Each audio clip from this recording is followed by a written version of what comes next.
Pak Kamil bertakbir sekuat hati dan sentap lidah yang terjulur dari kepala. Kemudian kepala tu berubah jadi gumpalan asap dan meluru masuk ke dalam buluh. Cepat-cepat Pak Kamil tutup lubang buluh tu dengan kain.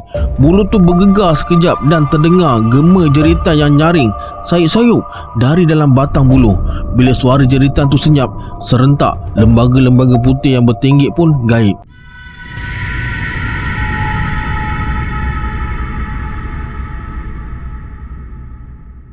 A'udzubillahi minasyaitonirrajim. Bismillahirrahmanirrahim. Assalamualaikum semua. Kembali lagi bersama saya Syarul. Terima kasih sebab ada klik video ni. Semoga yang menonton video ni ditambahkan rezeki dan dipermudahkan urusan dunia dan akhirat. Hari ni saya akan sambung cerita misteri kontena merah dari nukilan Abang Gani. Yang mana belum tengok part 1, boleh tengok dulu, nanti tak faham.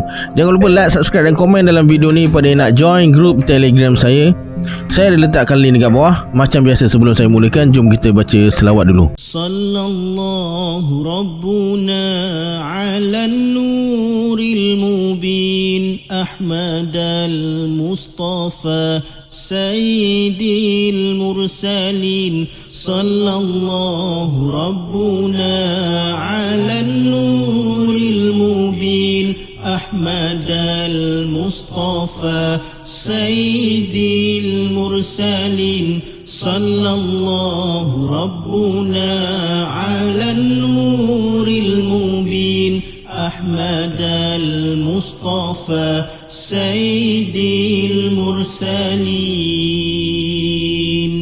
Tanpa buang masa lagi, jom let's jump to Rabak Serah.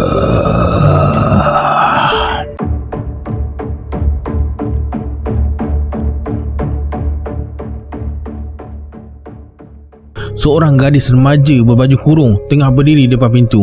Dia sandang beg kecil dan bawa satu bungkusan beg plastik. Dia tersenyum pandang Abang Gani dan langsung tak menunjukkan reaksi terkejut. Ayah ada? Maksud adik Pak Kamil ke? Ya, Pak Kamil kat Alustar. Katanya 2-3 hari lagi baru balik. Oh, ingatkan dia ada. Saya bawa sikit makanan untuk ayah. Ain datang tumpang kawan tadi. Ayah pula tak ada. Kawan pun dah balik. Terpaksalah Ain tidur sini malam ni. Tidur sini? Boleh kan? Tapi kenapa? Ini kan tempat ayah saya. Takkan nak suruh saya balik jalan kaki malam-malam ni?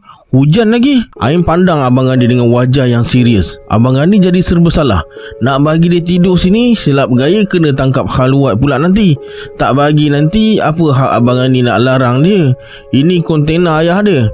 Abang Gani mengeluh panjang sambil perhati sekitar. Hujan masih renyai. Suhu terasa sangat sejuk. Hutan dekat belakang kontena nampak kelam dan menyeramkan. Bila sesekali kilat memancar, kelihatan pokok-pokok berbentuk aneh seolah-olah lembaga-lembaga berwajah hodoh.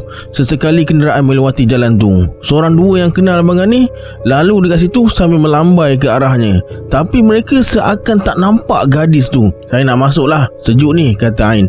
Lalu segera ke pintu.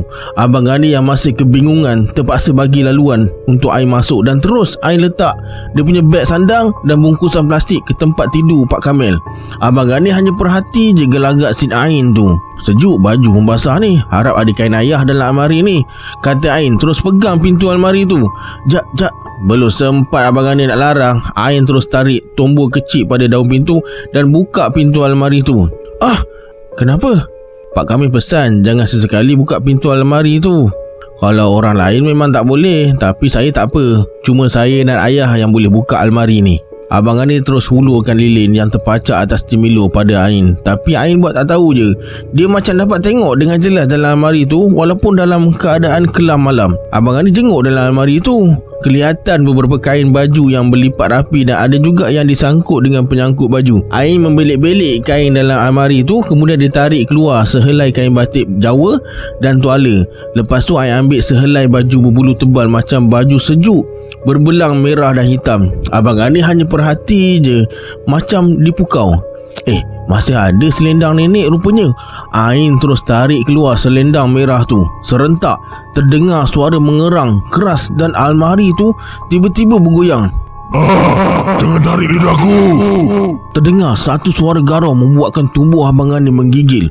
Kepala terasa kembang dan seluruh badan terasa lemah. Diamlah kau. Ain terus tepuk dinding almari itu dengan agak kuat. Nampaknya Ain langsung tak takut atau terkejut. Serentak suara mengerang dan almari pun berhenti bergoyang. Abang Gani semakin terpegun. Sebelum Ain tutup semula pintu almari tu, Abang Gani nampak satu kepala manusia yang sangat hodoh, mengerutu dan terkoyak kulitnya, dengan rambut panjang menggerbang, sepasang mata besar yang merah menyala, dengan lidahnya seakan terputus menjulur keluar. Ada titisan darah yang menitik dari lidah yang terputus tu. Kepala yang terletak atas rak bahagian atas dalam almari atas lipatan kain tu bagaikan menjegilkan mata merahnya pada Abang Gani. Abang Gani hanya mampu beristighfar dalam hati dan tubuh terasa kaku sampai dia terduduk bersandar pada dinding kontena. Nasib baik Ain segera tutup pintu almari itu. Masa Ain nak salin pakaiannya yang basah tu, Abang Gani ingat dia nak keluar je, tapi dia macam tak mampu bergerak. Cepat-cepat Abang Gani tundukkan kepala pandang lantai. Lepas salin pakaian, Ain buka bungkusan plastik yang dibawanya. Dah ayah tak ada, untuk abang je lah juadah ni, katanya sambil keluarkan beberapa mangkuk tingkat yang tak terpasang pada bingkainya. Ada 4 mangkuk semuanya. Sebaik penutup dibuka, semerbak bau masakan menusuk ke hidung. Dan tiba-tiba je badan Abang Gani boleh bergerak semula. Disebabkan suasana terlalu samar, Abang Gani nak menyalakan sebatang lilin lagi yang terpacak atas piring putih. Tak apa, biar saya yang nyalakan, kata Ain lalu tunding jari telunjuknya ke arah lilin dekat bucu dinding. Tiba-tiba lilin tu menyala dengan sendiri dan bergerak mendekati Ain. Abang Gani begitu takjub, tapi degupan jantung terasa begitu kencang. Suasana yang sama jadi semakin cerah. Ain mula sajikan makanan sambil tersenyum pandang Abang Gani. Bila dia amati, ternyata Ain begitu cantik, berkulit putih kuning dengan wajah bujur sirih, alis mata yang lentik dan kening bagaikan dilukis. Silalah bang. Panggil pakcik je lah. Saya pun lebih tua dari Ain. Rasanya Ain baru belasan tahun kan?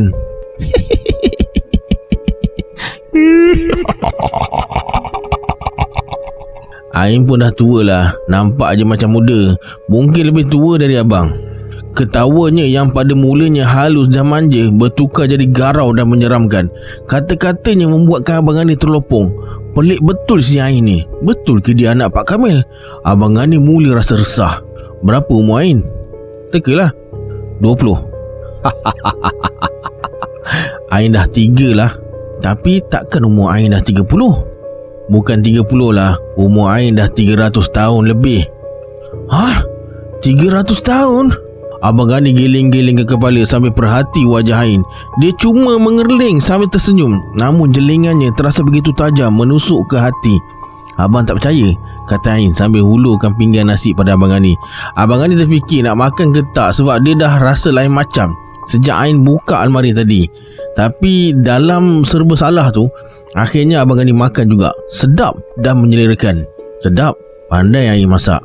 Bukan Ain, adik Ain si Kundang yang masak. Kundang? Tapi dia jauh lebih muda dari Ain. Berapa umurnya? Baru 170 tahun. Hah? Kenapa abang ketawa? Terus berubah muka Ain. Matanya jadi merah saga, wajahnya jadi tua dan hitam, rambutnya yang tadi tersikat rapi jadi kembang dan menggerbang. Astaghfirullahalazim. Abang Gani beristighfar dan mengucap dalam hati. Bulu roma mula meremang. Abang Gani terdiam dan mula mengesok ke tepi dinding. Ain terus renung tajam ke arah Abang Gani. Tiba-tiba macam ada tiupan angin kencang seakan berpusar atas bumbung kontena. Bumbung kontena tu macam nak terkopak. Dari hutan belakang terdengar suara-suara mengeruh yang keras dan hingar-bingar. Sesekali terdengar suara macam sekumpulan orang tengah bersorak dan ketawa. Angin kencang tu mula berpusar mengelilingi kontena pula. Begitu kuat sampai kontena merah tu bergegar dan bergoyang. Tiba-tiba angin menerjah masuk ke dalam kontena sampai api lilin terpadam. Suasana dalam kontena tu jadi gelap gelita. Abang Gani yang tersandar tepi dinding cuba pandang ke arah Ain. Tiba-tiba kelihatan satu gumpalan api yang agak besar dari atas almari. Dekat tengah gumpalan api tu muncul sosok wanita tengah duduk mencangkung dengan wajah yang hitam sangat hodoh dan berkedut seribu. Rambutnya menggerbang macam ada satu tanduk dekat bahagian tengah dahi. Dari bibir yang besar dan menggelebih tu kelihatan 2 siung yang panjang sejengkal menyeringai pandang Abang Gani dengan mata yang merah menyala. Dalam keadaan cemas tu, Abang Gani cuba amati pakaiannya, kain batik Jawa dan baju sejuk tebal berbelah merah hitam. Ain, Allahu Akbar. Abang Ani cuba takbir sekuat hati. Tiba-tiba lembaga tu gaib. Serentak 2 batang lilin yang terpadam tadi menyala semula dengan sendiri. Kelihatan Ain tengah duduk bersimpuh atas lantai sambil pandang bumbung dengan wajah yang sedikit cemas. Ain yang tadi, yang cantik tu. Kuat betul angin je bang. Ain risau juga kalau dahan patah hempap kontena ni, kata Ain. Abang Ani yang masih terketa-keta tak mampu bersuara. Rasa macam mimpi ngeri. Kemudian Abang Ani cuba mengesot ke penjuru dinding. Duduk jauh sikit. Tiba-tiba sesuatu yang keras dan tajam cucuk betis Abang Ani. Terasa darah mula menitik. Kenapa? Kata Ain sambil capai lilin dan suluh ke arah Abang Ani. Kaki abang tu cucuk kaca. Ada botol kaca pecah lah. Tiba-tiba Ain dekatkan bibirnya ke tempat luka dan hisap darah yang mengalir. Terbeliak biji mata Abang Ani tengok gelagat si Ain tu. Bahagian luka terasa panas dan berdenyut. Ain terus hisap darah tu dengan rakus, tapi tak nampak dia luahkan balik darah yang disedut tu. Ain, tak luahkan darah tu balik? Tak, kenapa nak luahkan? Tak baik. Habis tu Ain telan je lah. Hah?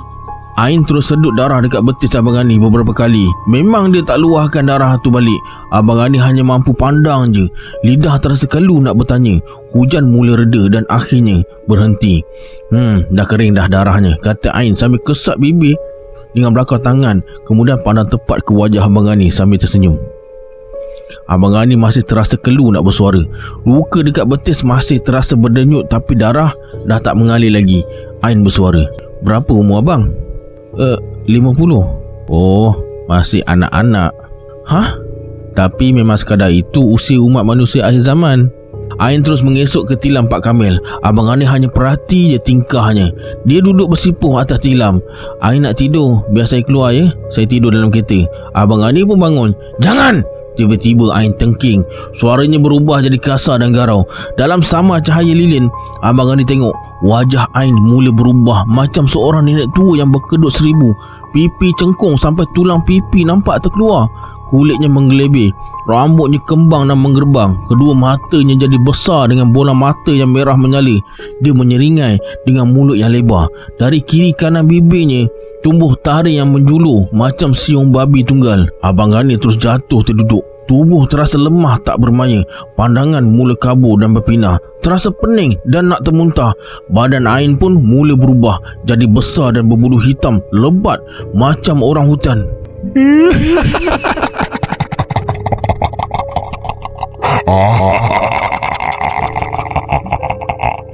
Dia ketawa besar, bingit sangat memenuhi segenap ruang. Terasa kontena tu bergegar dengan kuat macam gempa bumi. Tiba-tiba bumbung kontena tu terbuka. Antara sedar dan tak sedar, Abang Ani nampak banyak makhluk-makhluk hitam berbulu bertinggik dekat sekeliling bingkai atap kontena tu sambil jelikan lidah yang panjang sedepa ke arah Abang Ani bersama dengan suara-suara garau dan ketawa.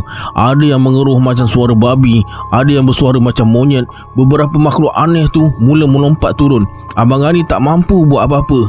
Diam terkaku, tersandar dekat dinding, cuma mampu beristighfar dalam hati. Almari dekat tepi dinding pun bergegar kuat sampai pintunya terbuka. Kepala dari dalam almari mula jelirkan lidahnya bersama titisan darah pekat ke arah Abang Ani. Lidahnya menjulur dan terus belit leher Abang Ani. Abang Ani mula rasa sesak nafas dan akhirnya tak sedarkan diri. Hanya telinga je yang masih terdengar suara-suara ketawa garau, sayup-sayup dan akhirnya sepi. Tiba-tiba terasa dahinya ditepuk beberapa kali. Terdengar suara seseorang tengah baca beberapa surah pendek dan nama Abang Ani dipanggil beberapa kali.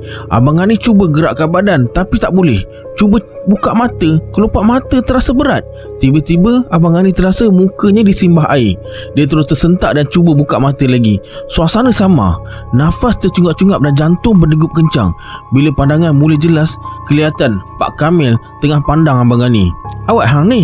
kata Pak Kamil sambil picit dahi dan urut pangkal leher Abang Ani tu. Kemudian dia tekan umbun-umbun dengan ibu jari sambil baca sesuatu. Abang Ani terasa macam ada aura panas berpusar di seluruh badan dan Abang Ani termuntah. Pak Kamil terus urut badan Abang Ani dari umbun-umbun kepala sampai ke betis. Masa Pak Kamil urut tu, Abang Ani rasa macam ada bola kecil yang bergerak ikut urutan Pak Kamil. Bola tu bergerak melalui urat. Terasa sakit yang amat sangat sampai rasa macam nak terkencing. Bila Pak Kamil picit dekat buku gulali terasa macam bola tu meluru keluar melalui ibu jari. Abang Gani terasa macam baru tersedar dari mimpi. Kemudian Pak Kamil suruh Abang Gani baring dan berehat. Kata Pak Kamil, bila dia sampai pagi tadi setelah beberapa hari dekat Alustar, dia nampak Abang Gani tersandar tepi dinding dengan mata terbeliak, mulut berbuih. Rasanya 2 hari Abang Gani tak sedarkan diri. Malam tu Pak Kamil tanya apa sebenarnya yang terjadi. Abang Gani ceritakan segala yang dia ingat. Apa? Dia buka almari dan ambil selendang tu. Dia dah lepaskan. Susahlah, kita kena waspada. Maksud Pak Kamil? Pak Kamil hanya mengeluh sambil gelingkan kepala. Lepas Zohor, Pak Kamil ajak Abang Gani masuk hutan Jalan Mahang. Katanya nak cari sesuatu. Abang Gani ikut je lah walaupun badan masih terasa lemah. Lepas letakkan kereta tepi jalan, mereka berdua daki bukit yang agak tinggi. Bukit tu agak curam tapi pendakiannya taklah susah sangat. Lebih kurang 20 minit mendaki, mereka sampai ke puncak yang agak landai. Ada pokok-pokok besar dekat situ menjadikan puncak bukit tu redup. Suasana terasa sunyi dan hening. Pak Kamil tarik nafas panjang sambil kesap peluh dekat dahi dengan kain ikat kepalanya. Matanya meliar pandang kawasan sekitar macam cari sesuatu. Mengikut firasat aku, sinilah tempatnya, kata Pak Kamil. Ke sana. Pak Kamil tunjuk ke arah matahari naik. Kawasan yang ditunjukkan tu agak bersemak dengan rumpun-rumpun buluh. Kemudian Pak Kamil keluarkan golok perak yang terikat di pinggang lalu menuju ke arah rumpun buluh tu. Sampai dekat rumpun buluh, Pak Kamil berdiri tegak sambil mulutnya terkumat kamit baca sesuatu. Tiba-tiba terdengar bunyi berdesir dari pokok jerai raja yang kelihatannya agak mengerikan dengan akar-akar yang berjuntaian. Suasana sekitar jadi sejuk dan hening sampai bulu roma Abang Gani meremang. Dari puncak pokok jerai kelihatan satu kepala tanpa tubuh dengan wajah yang sangat hodoh, rambut yang panjang mengerbang, kulit muka yang terkoyak, berdarah dan bernanah. Ada satu tanduk dekat tengah dahinya, mata besar merah menyala. Dari lehernya darah segar menitik. Makhluk tu menyeringai pandang Abang Gani dengan mulut besarnya, menampakkan gigi-gigi tajam dan ada siung panjang di kiri kanan bibirnya. Bila makhluk tu jelikan lidahnya yang panjang tapi seakan terputus tu, Abang Gani teringat sesuatu. Ya, itulah kepala yang dia nampak dalam almari dekat kontena merah tu. Kepala tu? Kepala apa? Mana? Tu atas pokok jerai. Hah? Pak Kamil toleh dan menunggak. Serentak kepala tu terus gaib. Ya, dia ikut kita. Aku dah agak. Jangan pedulikan. Jangan tengok situ lagi. Dan jangan tegur apa-apa hal pelik yang hang nampak. Sana. Pak Kamil tunjuk ke arah sebatang pokok buluh yang agak pelik. Bahagian perdunya bengkang-bengkok macam huruf Z. Pak Kamil pergi dekat buluh tu dan mula menetak. Tup-tup, serentak kedengaran suara jeritan garau dari belakang rumpun buluh. Abang Gani mula menggigil. Suara jeritan bergema setiap kali buluh tu ditetak. Tapi Pak Kamil tak hiraukan dan terus tetak buluh tu sampai tumbang. Dalam degup jantung yang kencang, Abang Gani hanya mampu perhati je. Pak Kamil potong dan ambil bahagian batang buluh yang bengkok tu je. Kemudian dia guncang batang buluh tu. Keletak. Alhamdulillah ada. Dah, jom balik. Pak Kamil terus bungkus buluh tu dengan kain ikat kepalanya dan mula melangkah turun bukit. Tiba-tiba terdengar bunyi suara mengeruh keras dari perdu buluh. Abang Gani terus toleh. Dari sebalik batang-batang perdu buluh tu muncul kepala tadi. Abang Gani terasa lemah nak melangkah. Pak Kamil dah jauh ke depan. Abang Gani beristighfar beberapa kali, kuatkan semangat dan cepat-cepat ikut Pak Kamil turun bukit. Sambil turun bukit tu, Pak Kamil goncang perdu buluh tu. Keletak. Bunyi apa dalam tu Pak Kamil? Geliga buluh. Inilah sumpahannya nak tangkap kepala lidah panjang tu. Mereka terus bergerak turun bukit. Sampai dekat bawah, Pak Kamil berhenti kejap sambil perhati kawasan sekitar tepi tebing. Ada pun. Pak Kamil terus bergerak ke kiri, arah rimbunan pokok tepus. Mula-mula Abang Gani ingat Pak Kamil nak petik pucuk-pucuk paku dekat situ. Rupanya dia nak tebang 7 batang tepus tu. Nak ambil umbut ke? Tak, nak ambil sekali dengan batang je lah. Nak buat apa? Adalah, hang tengok je lah nanti. Abang Gani pun tak bertanya lagi. Dia tolong bawa batang-batang tepus tu masuk dalam bonet kereta. Mereka pun bertolak pulang. Singgah sekejap dekat Pekan sebab Pak Kamil nak beli kemenyan, lilin dan beberapa biji limau nipis. Sampai dekat kontena merah tu dekat waktu asar dah. Malam tu dalam pukul 11 lebih, Pak Kamil buat persiapan. 4 batang tepus dipacak dekat 4 penjuru kontena. 2 batang dibelah tapi tak sampai terputus. Dibentuk seakan bulatan pintu gerbang dan dipacak dalam hutan belakang kontena. Lagi sebatang dibentuk bulatan dan dilekatkan pada bumbung kontena tu. Abang Ani tolonglah apa yang patut ikut arahan Pak Kamil. Kemudian Abang Ani disuruh bakar kemenyan dan nyalakan 3 batang lilin. Lilin-lilin tu dipacak berbentuk segitiga dan Pak Kamil bersila dekat tengah dengan semangkuk air. Kita tunggu Sat. Sekarang 11.30. Tepat jam 12 kita mulakan, kata Pak Kamil sambil bertafakur di tengah segitiga lilin tu. Dia berpakaian serba hitam dengan kain ikat kepala berwarna merah macam bendera. Masuk pukul 12 malam. Suasana sekitar mula sunyi. Pak Kamil bersedia untuk mulakan upacara. Tolong ambil buluh tadi. Abang Ani ambil bungkusan kain yang balut buluh tadi dan serahkan pada Pak Kamil. Kemudian Pak Kamil letak buluh yang dah dilubangkan dekat bahagian atasnya dekat mangkuk berisi air. Lepas tu Pak Kamil belah 2 limau nipis dan masukkan dalam air sambil mulutnya Tengku Mak Kamil baca sesuatu. Abang Ani cuma dapat dengar beberapa surah pendek termasuk 3 Qul dan ayat kursi dan beberapa ayat dari surah Al-Araf dan surah Jin. Asap kemudian berlegar di sekitar ruang dengan bau yang agak tengit. Suasana jadi sangat sejuk sampai meremang bulu roma. Terasa sangat sunyi dan hening. Cuma terdengar bacaan dari Pak Kamil yang berdesir seolah berbisik. Tiba-tiba dari hutan belakang kontena terdengar sayup-sayup suara tangisan merintih.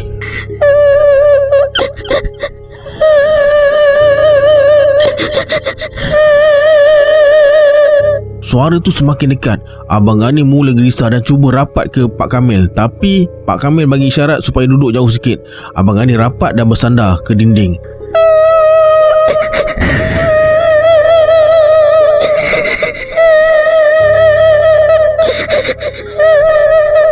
Suara tangisan tu semakin dekat bersama angin yang tiba-tiba je bertiup kencang. Kontena tu bergegar dan bergoyang.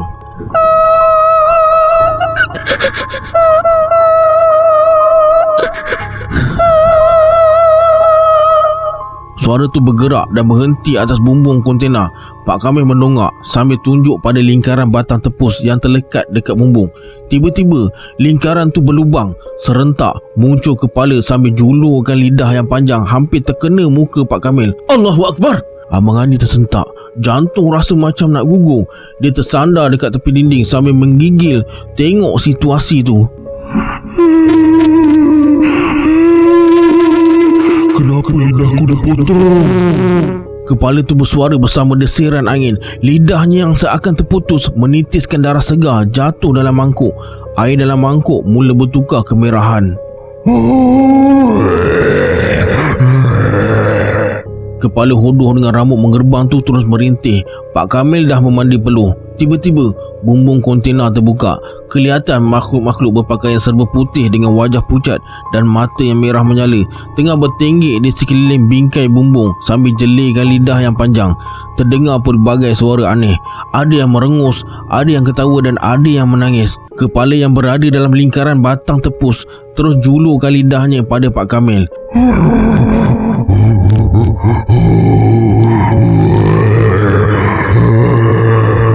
Tiba-tiba Pak Kamil tangkap lidah tu dan tarik ke bawah.